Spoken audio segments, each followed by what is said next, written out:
Hi there, my name is Tracy and I am the mother of an alumni dancer with Dance Artistry. My daughter Kelly has been with DAUI for about 12 and a half years. Even though she isn't there dancing right now, we still maintain really close ties with the studio, and we love the opportunity to help Sonia out when we can. And she asked me to make this video to share with you some of my experiences as a dance mom and as a mom of a company dancer, doing competitions and civic performances and things like that. So I know that when I started as a company mom, I really wish that I had somebody to give me a heads up and kind of coach me along, because I really messed up a lot of times. So hopefully by listening to this, you can learn a little bit and think about some things maybe that you haven't thought of before. So the first thing, and this really goes for competitions, it goes for recital, it even goes for rehearsals, make sure your dancer is prepared. Now, what does that mean? A couple of things.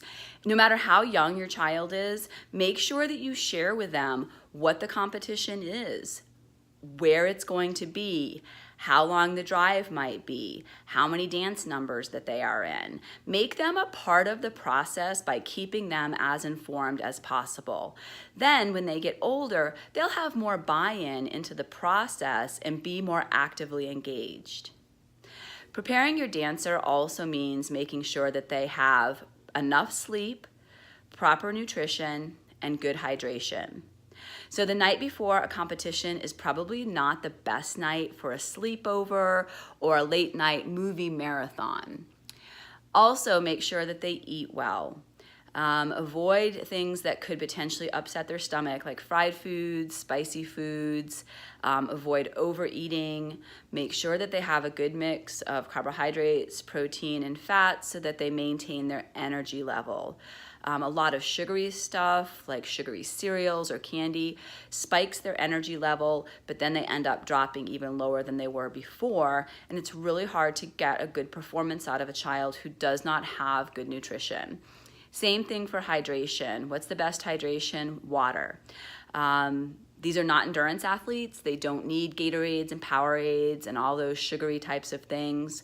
Just a couple of bottles of good plain water is really what they need, but definitely make sure that they're hydrated. That also helps to prevent injury because hydrated muscles are more supple and flexible muscles and are less prone to injury. Another thing, don't stress your kid out. So how do you stress your kid out? Well, talking obsessively about the competition, talking about what they need to work on, talking about what they need to do better, talking about how they need to look, talking incessantly about it. Prepare them mentally, but don't go on and on and on, because if you do that, you're just getting in their head and then they're thinking obsessively about it, and then it really takes some of the fun out of the experience. When your child gets off stage, let them tell you how they did. You are there as a parent. You're not there as a judge. You're not there as a teacher. You're not there to critique them. A good phrase that I ask when my daughter gets off stage is, how did you feel?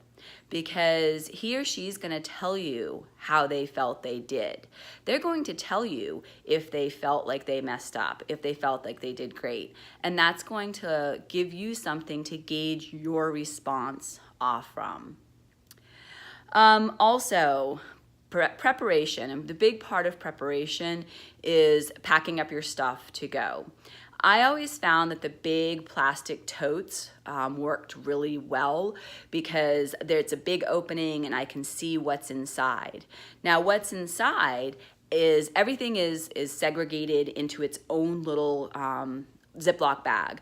So for instance, if a costume has a lot of parts and pieces, as I called it, you know, bows and ribbons and gloves and fishnet tights and all of that, make sure that it's in its own separate Ziploc bag with the dancer's name on it, and then what costume that goes to.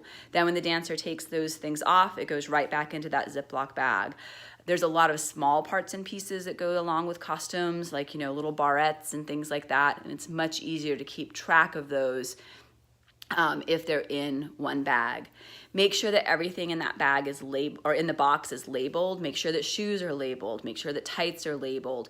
Accessories if you can. Make sure that costumes are labeled.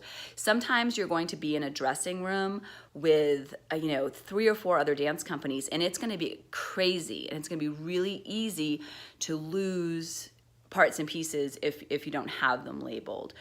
So keep an inventory, know what's in there, make sure that everything is labeled. Also, pack the night before, or even better, pack a couple of days before for competition. It might be tempting to think, oh, we don't have to be there until 10 o'clock in the morning. I have time in the morning. If you do that, I will guarantee that you will find that something happens that morning. The cat gets sick, the washing machine breaks down, can't find your car keys, and now all of a sudden, all that time that you thought you had to pack is gone. So pack at least the night before, preferably, a day or so before. I can tell you, as unpleasant as it sounds, it's much easier to be at Walmart buying eyelashes at 11 o'clock at night versus trying to find them at 6 o'clock the next morning when you're on your way to the studio, and then you can't find the right ones, and it's a big panic. So, speaking of, things like eyelashes, Sonia's going to give your dancer and you a list of makeup to wear, what kind of tights to buy, what kind of shoes to get. She might advise you on undergarments, like, bras and other things like that. She knows what she's talking about.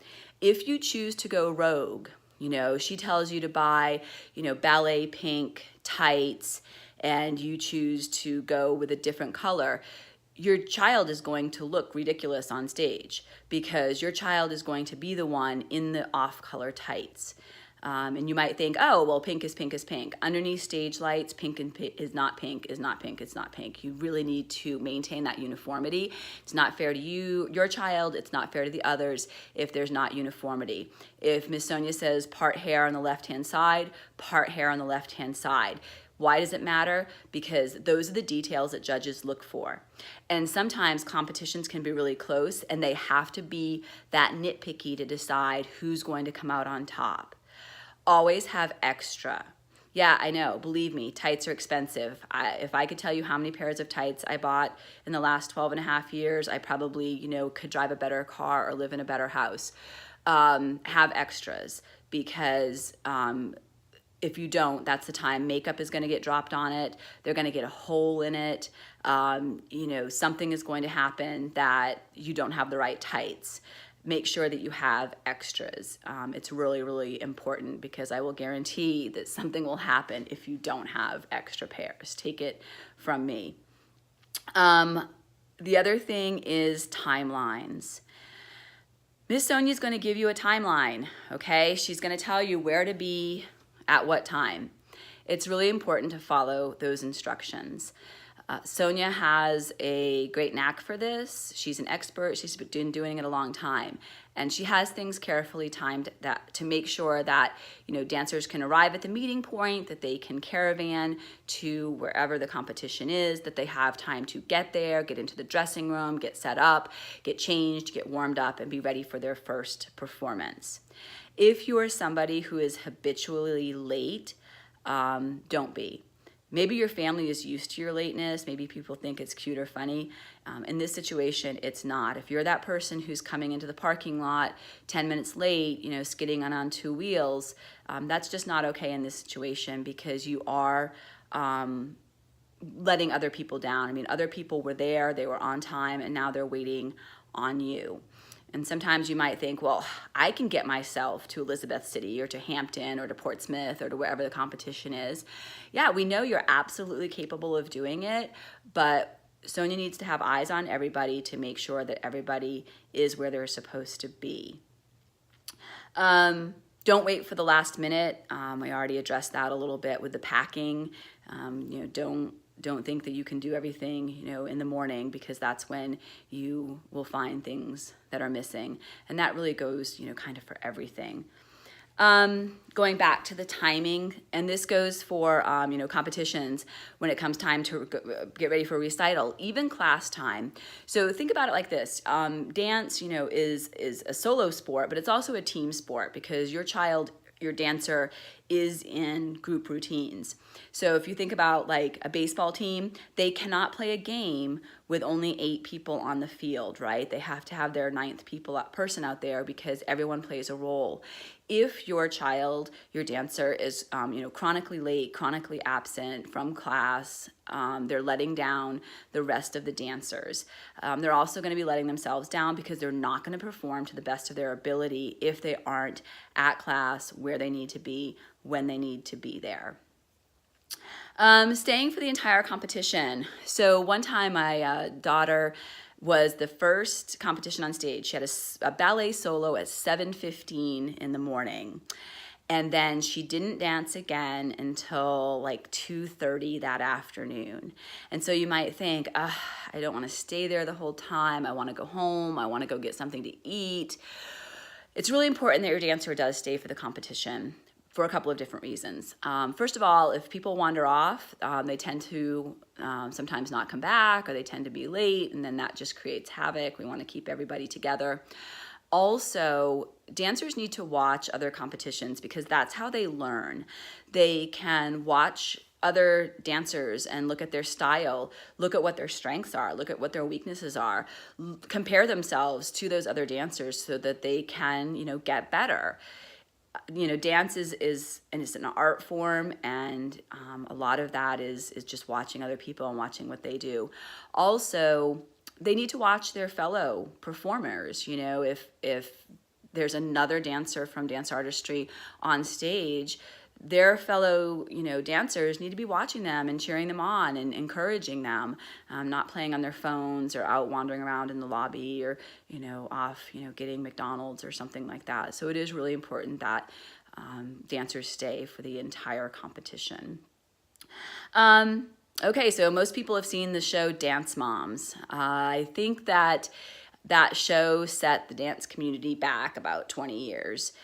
Yes, there are dance moms out there and dance dads. I'm just going to throw that out there. And you will see them and you will want to react to them. Don't. They really are few and far between, and they really are making a spectacle of themselves. So if you encounter dance parents, right, don't let them get your goat. Don't let them cause you to react. Also, don't be one of them. Now, what does that mean? Don't be a dance parent or dance mom. That means keep your decorum. Like, we're not hooting and hollering when dancers are on stage. Dance is a refined activity, and we want to maintain our decorum. If the auditorium says no food, don't bring food in. Follow the rules. We're not above the rules. We have to play by them. In a lot of places, we are guests in another venue, and we want to be able to have the competition come back to that venue and not get kicked out or not get our dancers kicked out. No video, no photography. That means no video and no photography. And yes, that does apply to you. And yes, I know it's your child up on stage and you can videotape them if you want to. No, you really can't. This is an industry standard. So my daughter is a competitive Irish dancer, and no matter where you're competing, you cannot video and you cannot take still photos of the dancers. And there's myriad reasons why you can't do that. But the bottom line is you do not want to be the reason why your dancer or even the school gets sanctioned. So don't video, don't take pictures. And you think, oh, I'm being so sly, I'm holding my iPad up like I'm reading a book. No, there's people in the audience at the venue who are equally as smart as you are, and they will catch you. That goes at recital as well. Many times I have gone up to parents and tapped them on the shoulder and said, there's no video recording. And they get really angry at me, but that's okay because those are the rules and we have to follow the rules. So don't be a dance mom. Don't yell at your kid. Don't berate them. Don't yell at Miss Sonia. Don't yell at other parents. just remember that, we're a step above at Dance Artistry, and we really want to make sure that we are, maintaining our decorum at all times. So even though my daughter isn't actively at Dance Artistry right now, she is an alumni, we are still part of the family, and I'm sure that you'll see both of us around more when it gets towards recital time. Once it's in your blood, it's really hard to let go. So we're actively interested in what the kids are doing and what the dancers are doing, and we can't wait to see them definitely at recital or maybe even catch a competition this year. So I hope that this was helpful. I hope it didn't sound too harsh, but I can guarantee that if you follow what I'm saying, that it'll make competition season that much easier. So have a great season and enjoy your dancer.